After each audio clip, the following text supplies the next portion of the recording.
Hi everyone, thank you so much. So I did just want to welcome back to the stage Chelsea Zimmerman on behalf of Lingua, who is the sponsor of this fireside chat, who will introduce our speakers. Thank you. Perfect. Yeah, big round of applause. All right, welcome to the Fireside Chat, DE&I at Work with Eric Wilden, Senior Manager of External Affairs, Comcast Keystone Regional, and Ann McDonald-Polk, Director of Talent Management, Comcast Keystone Region. Attracting top talent can be a challenge when it comes to building a successful organization, and then you have to retain it. Part of holding onto your staff is ensuring your employees feel valued, welcome, and respected. And one way to do this is a strong commitment to diversity, equity, and inclusion, also known as DE&I. Diversity, equity, and inclusion are important to a company's culture because it fosters creativity, fresh perspectives, and understanding. Sounds like it's ADHD friendly. By implementing DE&I, people of different race, abilities, ages, genders, religions, sexual orientation, and other diverse backgrounds can be made more comfortable in the workplace. Not only can DE&I foster your headcounts and create a sense of belonging, but it can also reach a more extensive and inclusive talent pool and create a competitive edge to outperform their less diverse counterparts, innovate, and even tackle workplace burnout. Please welcome Eric and Ann. Thank you, Chelsea, and thank you to the Chamber for having us today, and thanks for everyone who's in attendance. It's nice to see so many folks here, and it's a really nice venue. And I want to thank Ann for being here with me today to answer some questions about DE&I at work and kind of how that DE&I lives at Comcast.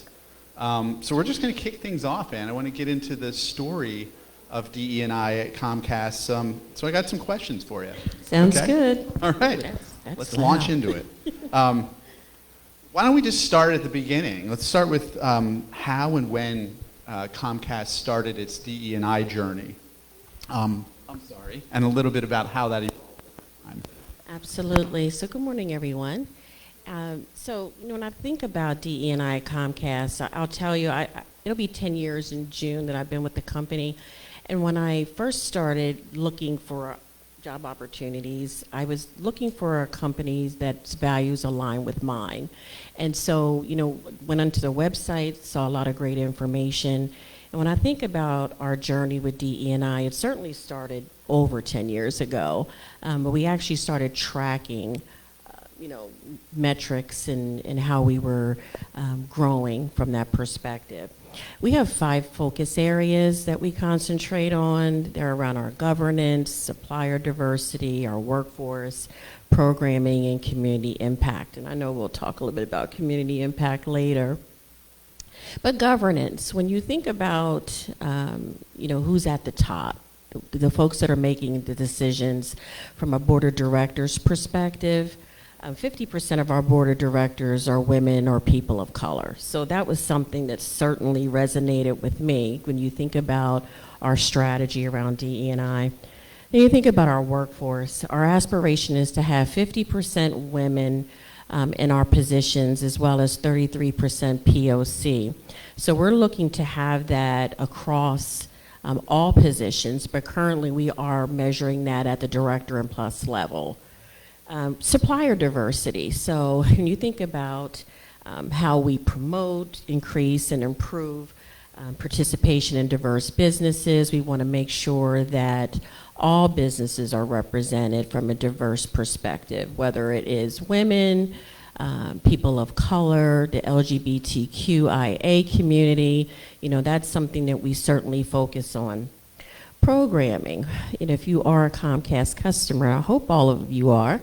We also look at that as well when we think about telling authentic stories and thinking about our audiences and who's watching us, and that we're, having content that represents a diverse perspective. And then finally, community impact, which is certainly in Eric's wheelhouse. We want to make sure that we are in our communities where we do business and that we are making an impact, because we provide, content, we provide services to our customers, and that's really important. Thank you, Ann. I will say that a lot of our initiatives and information about them are in our impact report. We have one from 2022 that's available. I believe my colleague Jen over here has some of those, and it's also online at corporate.comcast.com/impact/report/2022. So you can find that at home or on your phone too.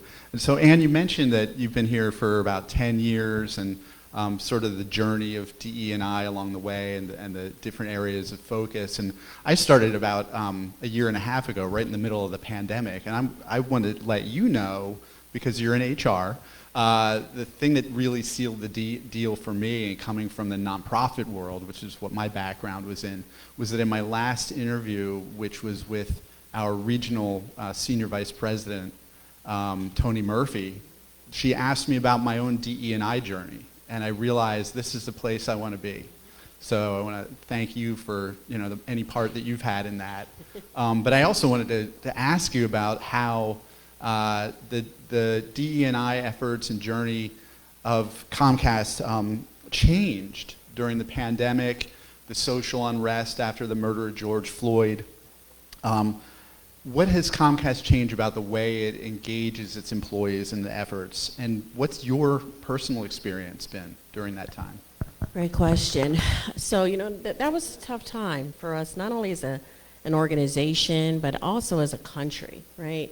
I mean, we've heard about injustices and marginalization, but when you see it, that's tough. And everybody had a different perspective. I've talked to colleagues and friends, and everybody has a different perspective, whether you can relate to it personally or whether you can relate to it as an ally. I'll tell you, our CEO, Brian Roberts, I commend him. He's a fantastic leader. One of the things he did was he put it out there. He expressed his concerns over the injustices, and he addressed it head on. He put it out there on our intranet so that people could see it. He talked to leaders across our organization and acknowledged the injustices, which I thought was refreshing. Because a lot of times when you think about, the head of the company, sometimes they're kind of apprehensive in talking about these things because you don't want to offend people, or you don't want to make it look like you're only focused on a particular segment. But he addressed it head on. He said it was certainly, not in alignment with what, we want to do as a company. And he pledged money, to make sure that we fight injustices as well as, any inequality against any race, not just those in the Black community. So I was really impressed at the way he faced that head on, and we essentially committed over $100 million, to nonprofits, just to make sure, again, that we're, out there in front of it, and that, he didn't hide from it.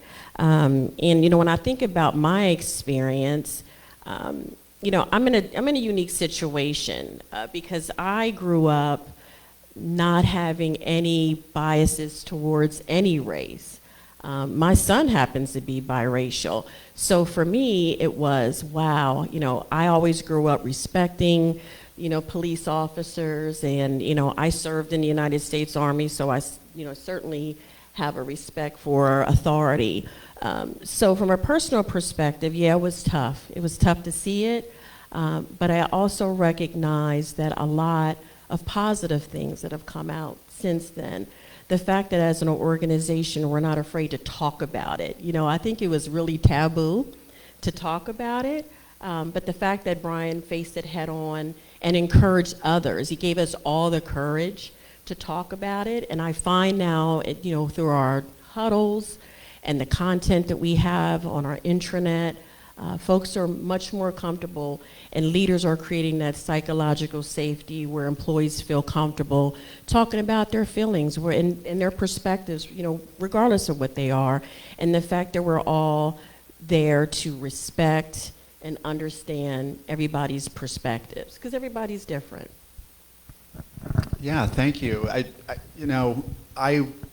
was at a nonprofit when the pandemic started and when the social unrest started to grow, and I know that other organizations and other companies were struggling with the messaging. How do we become allies, and how do we let our people working in our organizations and outside our organizations know that we're allies? And Comcast seems to have jumped right into that. And one of the things that I love about it is that it comes from the top down. Absolutely, it has to. Yeah, it's really created a culture that embraces DE&I, embraces the work on a professional level and a personal level.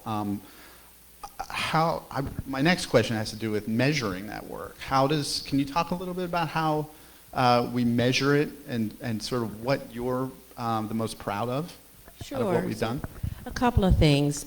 Our division president, he meets with our employee resource groups. So hopefully everybody understands what they are, or affinity groups, may have at your company.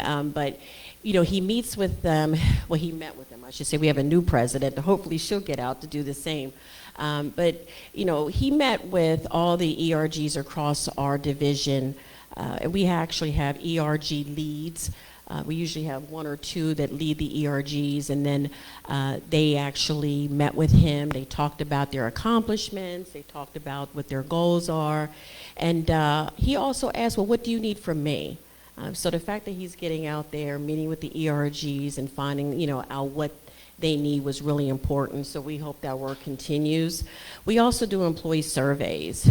We have bi-monthly surveys as well as an annual survey that we do, and we get a pulse on how employees are feeling about the work that we're doing. So there's a way to measure it. We also have comments section where employees can just freehand, say how they're feeling, and then we use that information to create additional resources to help employees, because I can tell you not everybody embraces the DE&I strategy.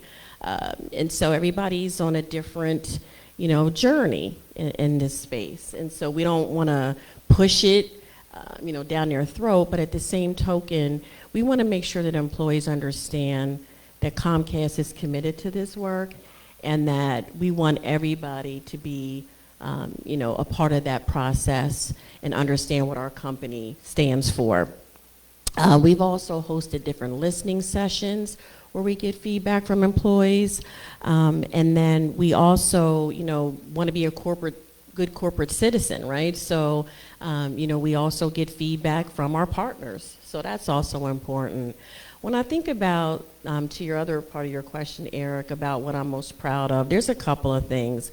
We have 9 employee resource groups across the enterprise. We have 35,000 members, and we have 225 chapters. That's a lot when I consider that ERGs had just really started when I, probably my second year with Comcast. So we've come a long way in this, under 10 years. We also host DE&I days, and we actually do this once a year where we have a DE&I day. We have one coming up next week. Mindy Kaling is our guest speaker. Last year we actually had Amanda Gorman. If you know who she is, she was a poet. And so we have these special designated days where everybody comes together across the enterprise, both Comcast and NBC Universal, where everything is DE&I. We have a formal session, and then we have huddles. And we do provide content to leaders so that they can facilitate the conversation. And it's just a great day. But I will tell you something that I heard yesterday from a manager, because we do these pre-DE&I day events. And she said, DE&I at Comcast is not just one day, it's every day. But that's the one special day that we can count on every year. And then finally, Eric, I would say that our matching gifts program is amazing. So we match up to $1,000 for employees if they want to contribute to a nonprofit organization. So that's also been successful. We've donated over $1 million, or $10 million to eligible what do I want to say, nonprofit organizations. So that's been amazing. Yeah, it's all such good stuff. I'm a member of, I think, every ERG in the region. I'm a commerce lead for the Unidos ERG, and I'm part of the Out ERG as well. one of the great things about Comcast and these employee resource groups is that they have the motto, you don't need to be to belong. So it's a great opportunity for everyone, really, but for me, the important thing there is that I'm able to, as a person of privilege, it gives me an opportunity to listen, to engage, and really learn more about how to become a strong ally in DE&I efforts, and then to engage those others you're talking about who might be a little bit, it might be harder to bring them along because, like you said, not everybody's interested in DE&I being such a central part of their work and their conversations that they're having. So those ERGs really play a big role in that for me, and I know for a lot of other people within the organization. I'm sorry, did you? Noticed it, absolutely. Okay. Disagree with you. Trying to keep the chatter going. I was going to just backtrack a little bit because you mentioned impact and you said I might have something to say about it, and I do. So I'm just going to say a little bit about the things that Comcast has going on and implemented before the pandemic and during the pandemic that I think have made a big difference and were initiatives that we started really to help people stay connected when they were stuck at home, stuck sometimes without very good internet service. One of the things we did was our lift zones, which are free Wi-Fi centers, usually in community centers, they're in veteran centers, they're in other organizations. The two local ones to here are the Greater Pittston YMCA and the Greater Scranton YMCA, and those were, during the pandemic and continuing on, an opportunity for people in those communities who may not have internet service at home, may not have fast enough service at home, to go in and to connect to Wi-Fi and do their schoolwork, to do their career advancement, send their resumes out, all the things that they could do. We also have our Internet Essentials package, which has been around for quite some time. It's an affordable internet package for folks who are eligible, and it's not that hard to be eligible these days. And that, when tied in with the Affordable Connectivity Program that the federal government has, it gives people a $30 credit toward an internet service, can really help folks connect. I was going to say we do a lot of community impact work on our government affairs team. With me today, I have Jen Fries and Justin Edwards, who are two of my colleagues who work locally. Those are folks to connect with. If you're interested in finding out more about the community impact work that we do, they can share all of that with you. So that's just a couple of things that I think I'm excited and proud of that we have going on. I love that, and I'm excited and proud of you because, in just a year and a half that you've been here, you made such a big impact. One of the things I was remiss in talking about was we also have DE&I councils, and so we do those by region. And Eric is our most recent, newest member. And our DE&I councils do partner with our ERGs with some of the DE&I work. It is separate, but there's so many things that they do together. And Eric is going to be representing our community pillar. So just happy to work more closely with you, Eric. I'm excited about that, too. And then sometime I got to get my actual work done, too. But the stuff that you're paid to do, right? Right, the things I'm paid to do. These are great opportunities, though, and I think that Comcast sets such an excellent example for other businesses and how to lead in these efforts. And really, all the work we're doing is following a tradition that's been going on for a long time in this country, in fighting for civil rights, fighting for diversity, equity, inclusion, and now we're bringing it out of the personal realm into the workplace, but it's also a personal experience for folks. I mean, when you have a company like Comcast that can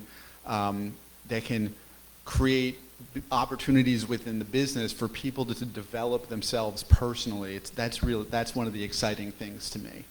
And that kind of leads me into my next question, Ann, which has to do with advice that you have for other businesses, and I'm sure we have some represented here, business leaders that are looking to start D&I efforts or strengthen them in their businesses or their organizations. What are some of the things that you think they can do? So that's a great question. I think, again, starting at the top, right? I talked earlier about our board of directors. And look at the people at the top, because when I talked earlier about when I think about the values that I have and how I want to align with the company, I do look at the top and see, do you have women represented, or what are your values? What do you stand for? And so Comcast was certainly one of those companies that did that. So I say start at the top. Think about having women, people of color, people from different representations, whether it's LGBTQIA, whether it's I talked about our ERGs. I think those are also important. We don't expect everybody at the top to carry the message. We want them to set the tone and the culture, but certainly Eric and I are part of a larger network of people at Comcast that carry that message. I think it's also important to look at your current workforce. When you think about representation, Comcast certainly looks at that. I talked earlier about the goals that we have from a 50% women, 33% POC. You're not going to get there overnight. We all understand that. And I always say, how do you eat a cow? One bite at a time, right? So, just think about that. Just start looking at your workforce and finding ways to start to bring in a more diverse group of people. One person is not diverse. It's a group of people that make the difference. Consider starting an employee resource group. When we started one with the women, that was what we started in Keystone. And then it grew from there. As I mentioned, we have 9 ERGs through our entire enterprise. And as Eric said, our slogan is, you don't have to be to belong. So whether you can actually identify personally or you're an ally, it's important to have all groups represented, all different opinions represented. So like for the Black Employee Network, I'm not looking for just Black people. I'm looking for white men. I'm looking for people from all different backgrounds, so we can all come together and think of innovative ways to move the business. Also, at Comcast, we have 3 inclusive behaviors I want to share with you. It's a commitment to lifelong learning. As I mentioned earlier, we do the DE&I Day, but we also have what we call a DE&I learning journey, where we have different learnings. We have a whole website of content dedicated to, resources, whether it's what is a minority versus, what is, or how do you, appropriately address a particular group. So, we have inclusive language. We also have, as I mentioned, the training. Each quarter we focus on a different learning, whether it's unconscious bias training, whether it's dimensions of diversity. We have goals that we try to encourage employees to participate. So that's also important. The next one is demonstrate compassion. That's empathy in action. So, you may not necessarily understand or can identify with a particular group, but it's important to listen and to seek to understand. And guess what? You're going to make mistakes, right? But it's important to acknowledge that, but also make sure that that person knows that you're just seeking to understand and learn more about them. We always say, go to lunch with somebody you normally wouldn't go to lunch with, right? Or, and it doesn't have to be lunch. It can just be a 15-minute coffee chat. But take the opportunity to connect with somebody that's different from you. And finally, act with intention. I think in everything that we do, there's intentionality behind what we do. We're not doing it just because we just say it. We live it every single day. And we understand the position that we're in as an organization, and that we have to make sure not only that we're providing great services to our customers, that we're also good corporate sponsors, and that we are active in the communities in which we serve, because we can't do this without our customers and our employees. Oops. Thank you for sharing all this. I mean, who knew that corporate America could be so engaging and, so progressive in these things? It's one of the exciting things for me about working with Comcast, and I think we might have to give out the jobs site before this is over. Comcast.com/careers. It's the HR person. So what final thoughts do you have? I think we're going to have a few minutes to open this up for Q&A, but do you have any final thoughts before we do that, Ann? I would just say, DE&I matters. This work matters. It's not just a slogan. And we were joking earlier about what you're paid to do. But we have folks that are very passionate about this work, and it is in addition to their regular full-time job. But people really come together, and I think the employee resource groups has probably been the biggest feather in our cap because you have people from all walks of life that are represented. So, when I think about Comcast, affecting change starts at home. If we don't get it right, then how can we really think about the fact that we are on the Forbes list of, top employers? We're number 9, I think, now. We don't just get there by accident. It takes dedication and work and the things that we do internally. And as Eric mentioned, when we are looking for, people to join our organization, we want them to join an organization that they can be proud of. And I have to say that, I'm really proud to work for Comcast and feel really blessed to be, part of this organization and get to work with people like you and Jen and others that are really dedicated to the work we do and are committed to serving our communities.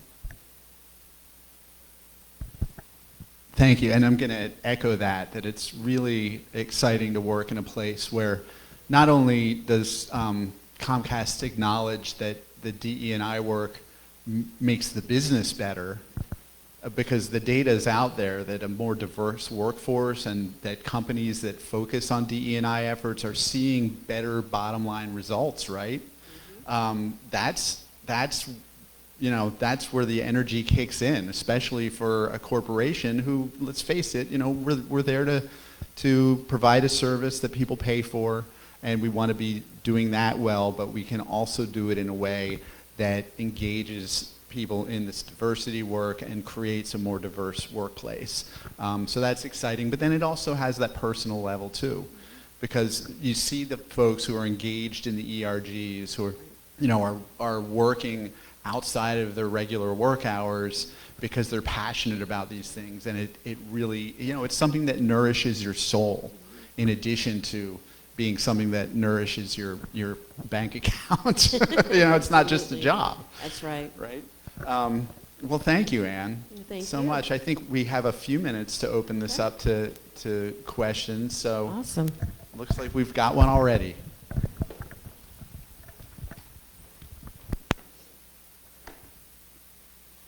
Hi, I'm Lindsay. I work with the YMCA here locally, and I first just wanted to say thank you for being great community partners here in this area.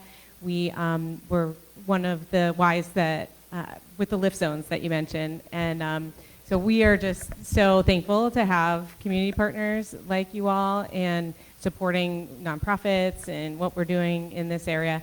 And then I just had a quick question. I know you mentioned with your commitment to lifelong learning and your learning journey, is that like a website that's only internal for your employees, or is it something that you have, like it's public, anyone could see or learn from? Right. So thanks, Lindsay. Appreciate that. So yes, it's actually our company intranet, so employees can access it. But I'll tell you, all of this content that we curated, we have partners that that we've connected with, like Diversity Inc. and others, to curate some content. I mentioned the DE&I days that we do. We also do like diversity spotlights, if you will, where we actually have speakers and different authors that have come in, to provide that information. So we don't have all the answers, but yes, it is an internal website that employees can access to get information. We also have ULearn, that's our internal training area, and ULearn also has content. I mentioned unconscious bias training is one of them. So that's one that I encourage every employee to complete, because we all have biases, right? But it is an internal, mechanism for our employees to continue on their DE&I learning journey. Okay, that was going to be my question. If you curated it yourselves, or if you had partners, because organizationally we're looking to do something like that, and I'm trying to get some ideas on what's the best way to do that continuous learning, and so it sounds like a good idea. Well, we certainly can connect offline, and I can maybe put you in touch with some of our people that can help you. I appreciate that. Thank you all. You're welcome. Yeah, I was going to say that I'd be happy to connect too. I know about some of the resources that aren't Comcast only. Right. Anne mentioned this, inherent bias piece, and I don't know if anyone's familiar with the Harvard implicit bias test. If you go ahead and Google that, there's a test online you take on your computer, and it can really highlight the implicit biases that a lot of us have just by taking that test, and you can learn more about yourself that way. That's right. Other questions?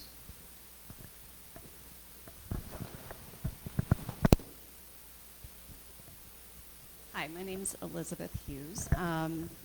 I work in a nonprofit locally, and I was just curious, more from a consumer standpoint or from a shareholder standpoint. Like, it sounds like Comcast has a really robust program surrounding DEI, but when I look at corporations in general, everybody says they have a great DEI program. So I'm kind of wondering how we can really vet companies to see if they're companies we want to support or invest in, going forward. You want to take that one? I know that's complicated, right? Everyone wants to show that they're doing the work because they know that it's going to bring people in. I think looking to see what a company is putting out there in terms of the impact that they're having. I mean, we've got data that shows the work we're doing and shows how we've advanced and how our board and how our leadership has become more diverse over time. So I think if you're able to look into that in terms of a company, that'll tell you something about what they're doing. I think it can be complicated because every company is putting out those messages, right? They have teams working on that. Yeah. I think you need to find a way to look behind the curtain a little bit and see what they're really doing. And you can, in terms of LinkedIn, right, everyone's out there promoting the DE&I work that they're doing. If you look at the company's website, you might find more information. This is just a guess, but I'm assuming that there's information available online about what companies are really doing, about what the real numbers are behind their DE&I work. So, and I'm sure if you look at that, you'd see the same numbers that we're sharing in our impact statement. If other companies are sharing that information, honestly, it'll be on there. And the other thing is you can look at, Elizabeth, is I had mentioned our ranking with Forbes, but we get acknowledged by companies or entities when we do the work, whether it's veterans, so we've done a lot of work there, the LGBTQIA, it goes on and on. So I would say the research is really important. I recently took a course in eCornell around DE&I, and one of our projects was to actually research companies. And that information is discoverable. And to Eric's point, we do have our impact report. I just maybe scratched the surface of the things that we're doing, both from a company standpoint and in the community. But certainly, I think, doing that research, on their website, and like I said, the impact report will show you the depth and breadth of the things that we're doing. But we are, we're still, working through this. We're not perfect. We have goals in mind. When I talked about the 50% women, I would say across the enterprise, we're like 45% represented from a, women and people of color perspective, but we still have work to do. But you can, do the research and you will see the proof is in the pudding. One more question? Yes. Hi, Jacob Kelly with Community Action Association of Pennsylvania. My question specifically is around if you implemented or updated policies specifically that reflect diversity, equity, inclusion, and if you could speak on what that was like or if that had happened. So, there's been a couple of things that we've done from a benefits perspective. I know I've been in HR 30 plus years. And when I first started in HR, I did banking for a long time. I've only been with Comcast 10 years. Benefits were just for a man and a woman, right? Our benefits, like for example, we offer benefits to domestic partners. So it doesn't really matter. It could, you can be unmarried. It could be two, people of the same sex or heterosexual. It doesn't matter. We offer benefits. Another thing that we did was in our systems, and if you think about when you're a new hire, your name may be one thing, and you go into a system and we would require that your name match your social security card. But we also have individuals that may not have gone through all the steps that they need to identify, whether it's transgender, it could be cisgender, doesn't matter. But what does matter is that we have changed our systems to allow you to have your preferred name. So that's just, a couple of examples. Does that answer your question?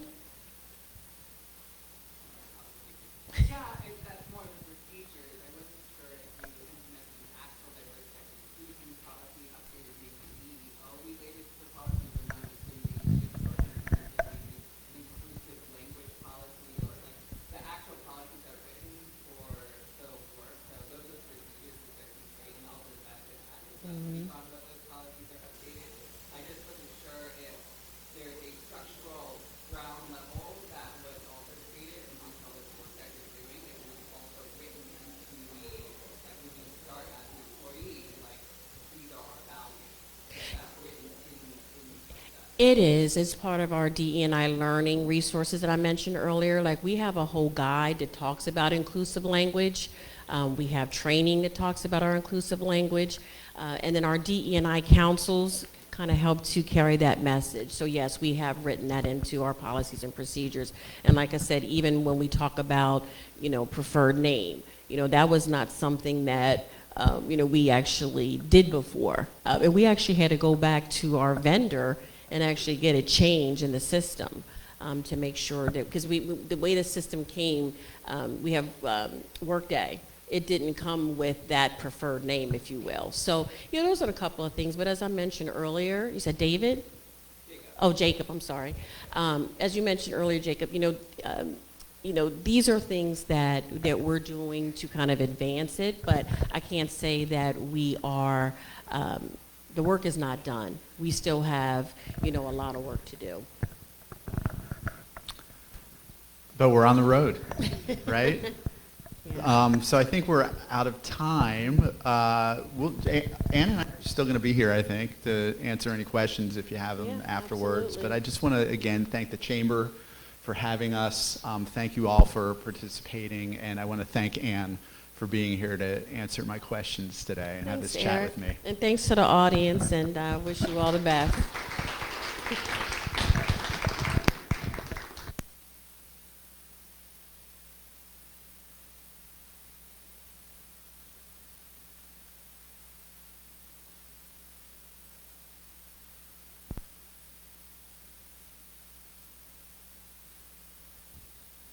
Thank you so much.